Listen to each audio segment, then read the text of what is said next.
तो हम डीओपीटी से भी ये डिमांड करेंगे और एसएससी से भी ये डिमांड करेंगे कि चेयरमैन और डीओपीटी मिनिस्टर एक साथ में बैठ के बच्चों के इन भविष्य के बारे में चिंता करते हुए टीचर्स के डेलीगेशन से मिले।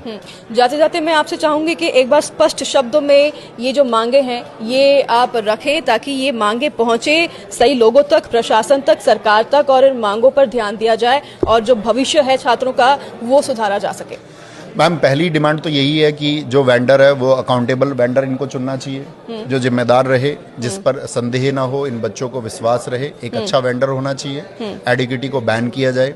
दूसरा, बच्चे की टेक्निकल जितने भी ग्लिचेस हैं आपका एग्जाम देते समय वो दूर हों। उनके एग्जाम सेंटर से संबंधित जो भी समस्याएं हैं वो दूर हों, उनके लिए एक्सेसिबल हो, एक सुगम रास्ता हो, ट्रैफिक की अच्छी व्यवस्थाएं हो, उन सबका ध्यान रखा जाए। और जो लोग वहाँ एग्जाम को कंडक्ट करा रहे हैं वो प्रशिक्षित लोग हों, वो लोग जानते हों कि एग्जाम कैसे कराया जाता है, उनको इस सब के बारे में जानकारी होनी चाहिए ताकि बच्चे का वो बहुत अच्छे से मनोबल बढ़ा करके उसको हेल्प कर पाए, एक कि उसको ऑड फील ना हो। मैम वहाँ पर एक तो हमारी डिमांड ये है, एक हमने आपको बताया सबसे बड़ी बात है कि एसएससी के लिए एक एडवाइजरी बोर्ड उनको बनाना चाहिए, एक सलाहकार मंडल बना करके वो बहुत सारी चीज़ों को हल कर सकते हैं। ठीक है। और एक हम बात करेंगे इसमें आपका वेटिंग लिस्ट की समस्या मैम दूर होनी चाहिए, जो वेटिंग लिस्ट का इशू है आपका।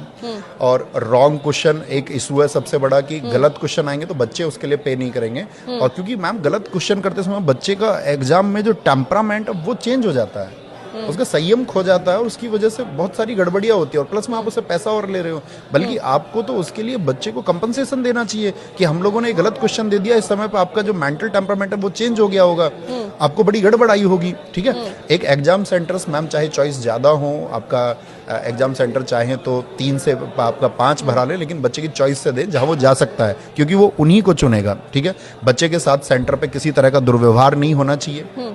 टेक्निकल ग्लिचेस के बारे में हम आपसे बोल चुके हैं। और जैसे मैम सबसे बड़ा इशू एक ये भी है कि किसी एग्जाम का अभी फॉर्म निकला, जैसे कि मान के चलिए आपका एसएससी सीजीएल का फॉर्म निकला, अब एसएससी सीजीएल की ज्वाइनिंग नहीं हुई है और दूसरे फॉर्म आ गए, तो पहले ज्वाइनिंग हो जाए, दूसरे फॉर्म तब आए सब लोगों के, क्योंकि वो नहीं तो बार बार रिपीट करता रहता है, बच्चा एग्जाम को देता रहता है, उसकी जॉब को और कोई लोग लेते रहते हैं हमेशा।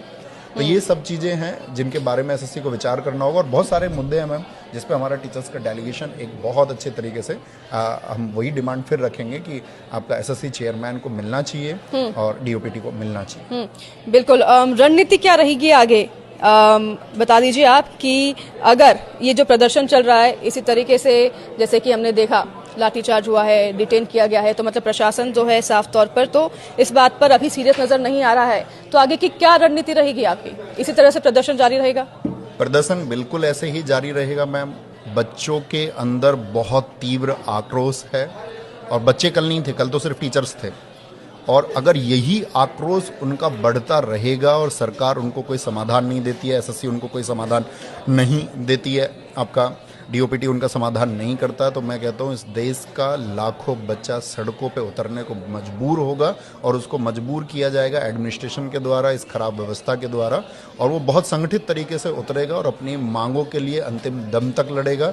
और लड़ना भी चाहिए। मेरा ये मानना है कि आपको अपनी अंतिम सांस तक अपने अधिकारों के लिए लड़ना चाहिए, क्योंकि बात सिर्फ रोजी और रोटी की भी नहीं है, बात उस सृजन की भी है जिसके लिए आपने मेहनत की है, अपने आप को आप कहीं देखना चाहते थे, जो मैनिफेस्टेशन आपने किया है।